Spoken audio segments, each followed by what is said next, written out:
You know, it's kind of wild how Eminem's love life has so many twists, almost like one of his own lyrics turned into Yeah, reality. From his early days back in high school to the roller coaster with Kimberly, right? absolutely. It's like a cinematic saga. Eminem, or Marshall Mathers, started off with that intense on and off relationship with Kimberly Ann Scott that even began when they were teenagers, intertwined with his Right, family yep. life ever since. Exactly. They, had their ups and downs. I mean, they married in 99, welcomed Hailie in 95, and then divorced in 2001. Yeah, It's like a plot twist in a movie. and then there's that oddball moment when they reconnected, remarried in 2006, only to have the marriage collapse in like 3 months. Right, yep. It's like they can never quite escape the drama, huh? Totally. And what's more, beyond just Hailie, he, legally adopted Alaina Marie and Stevie Laine, also raised his younger half-brother Nathan. Yeah, His commitment extends into his extended family, even through all the chaos. I know. But then don't forget the side stories. There's that buzz about him dating Brittany Murphy during the early 2000s, which some said had that undeniable on-screen chemistry, especially seen in 8 Mile, though it was more of a Right, fleeting yeah. romance. And oh, the whole Mariah Carey rumor. Eminem claimed they were together around 2001, 2002, but she flatly denied it. Makes you Yeah, wonder how much of the tabloids are truth versus just sensational stories. true, true.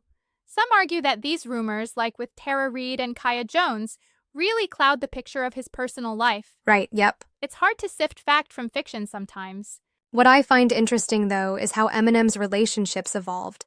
Even after all the, dramatic divorces, he and Kimberly managed to stay connected for their daughter's sake, even Absolutely. sharing joint custody, which shows a level of maturity amidst the chaos. However, I do find it a bit questionable that despite all the breakups and remarriages, they'd still be linked by a grandchild, born as recently as March 14, Yeah, 2025. exactly.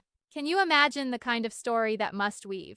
It's like a family drama that stretches across decades, almost as if his personal life is its own endless verse.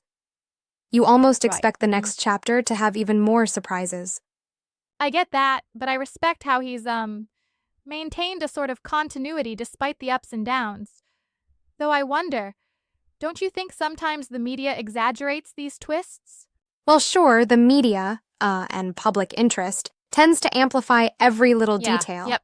But looking at the facts, his story is pretty unique, evolving from a troubled teen to a successful artist whose personal life seems as layered as his music. Exactly. And it makes his music even more compelling when you know there's so much real life drama behind those lyrics. Right? Mm-hmm. His experiences, both the highs and the lows, have clearly played a huge role in shaping his art. Indeed, it's a blend of artistry and personal history that gives you that raw, unfiltered Yeah, perspective. absolutely. A true testament to living through the extremes. So, in the end, Eminem's journey through marriages, divorces, and evolving relationships not only underscores his personal resilience, but also adds depth to his legacy as an artist. Yeah, exactly. It's like he uses every chapter of his life as fuel for his creativity. And Right. that's what keeps us all hooked, year after year. Well said. There's always so much more beneath the surface of his story, don't you think? Definitely, it's like every twist and turn speaks to, the complexity of fame and personal struggle. His Absolutely, life yep. is as compelling as any of his verses. And that, my friend, is why his legacy endures. Thanks for this chat. It's always fascinating peeling back the layers of a true icon.